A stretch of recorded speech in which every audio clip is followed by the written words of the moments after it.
पक्ष में हम लोग नहीं हैं। समाजवादी पार्टी कभी युद्ध के पक्ष में नहीं रही। युद्ध नुकसान करता है, युद्ध जाने लेता है।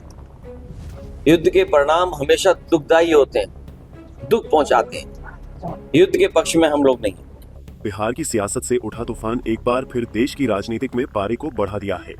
लंबे समय तक सत्ता की धुरी रहे नीतीश कुमार के राज्यसभा जाने की चर्चा ने नए सियासी सवाल खड़े कर दिए हैं। एक तरफ जहां विपक्ष इसे सत्ता की नई सेटिंग बता रहा है, तो वहीं दूसरी ओर सत्ता पक्ष इसे राजनीतिक रणनीति का हिस्सा बता रहा है। इसी बीच समाजवादी पार्टी के मुखिया अखिलेश यादव ने तीखा तंज कसा है। दरअसल अखिलेश यादव लखनऊ में आयोजित एक इफ्तार पार्टी में हिस्सा लेने के लिए पहुंचे थे, जहां उन्होंने मीडिया से बातचीत के दौरान कहा कि जो लोग पॉलिटिक्स समझते हैं वे जानते हैं कि पहले दिन से भारतीय जनता पार्टी क्या करेगी। पहले भी हम लोगों ने कहा था कि हम सब मिलकर चाहते थे कि नीतीश कुमार प्रधानमंत्री बने, लेकिन अब वह राज्यसभा मेंबर के तौर पर रिटायर होंगे। वहीं पश्चिम बंगाल के गवर्नर सीवी आनंद बोस के इस्तीफे पर समाजवादी पार्टी के चीफ अखिलेश यादव ने कहा कि कौन जानता है कि इसके बाद और कितने इस्तीफे होंगे। बंगाल और यूपी के चुनाव के बाद ज्यादा इस्तीफे होंगे। जो लोग राजनीति को समझते हैं उन्हें पहले दिन ही पता था कि भारतीय जनता पार्टी क्या कदम उठाएगी, और ये बात पहले भी कही गई थी कि आदरणीय नीतीश कुमार जी को हम सब लोग मिलकर के प्रधानमंत्री बनाना चाहते थे, लेकिन वो अब एज ए मुख्यमंत्री रहे। अब वो रिटायर होंगे राज्यसभा मेंबर के रूप में। हम तो चाहते थे कि प्रधानमंत्री के रूप में रिटायर हो, लेकिन अब वो राज्यसभा के मेंबर होकर के ही रिटायर हो जाएंगे। वहीं शंकराचार्य अविमुक्तेश्वरानंद मामले पर अखिलेश यादव ने कहा कि मैं देश के सभी लोगों से अपील करता हूं कि अगर आज शंकराचार्य के साथ ऐसा व्यवहार हो रहा है तो कल किसी के साथ भी हो सकता है। यह सरकार डर दिखाकर काम कर रही है, लोगों को बेइज्जत कर रही है।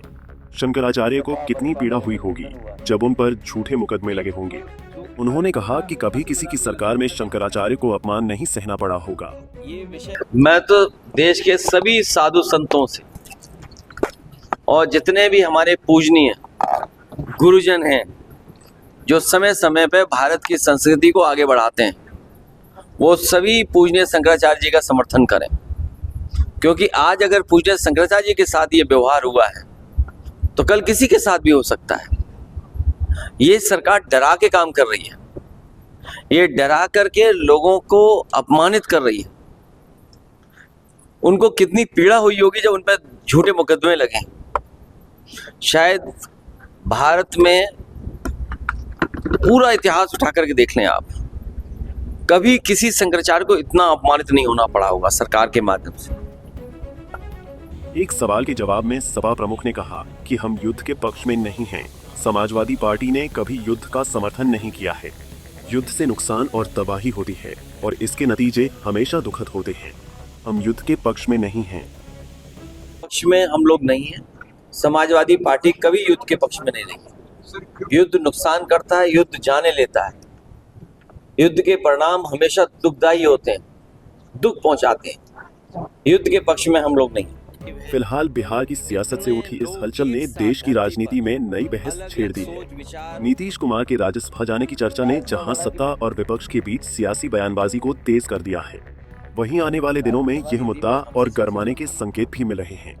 ऐसे में देखना दिलचस्प होगा कि इस सियासी बयानबाजी के बीच आगे की राजनीति किस दिशा में करवट लेती है।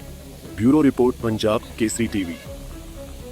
हमसे जुड़े रहने के लिए हमारे YouTube चैनल को सब्सक्राइब करें और नई वीडियो की नोटिफिकेशन के लिए बेल आइकॉन को दबाएं। अगर आप ये वीडियो Facebook पर देख रहे हैं तो लाइक जरूर करें और ज्यादा से ज्यादा शेयर करें। धन्यवाद।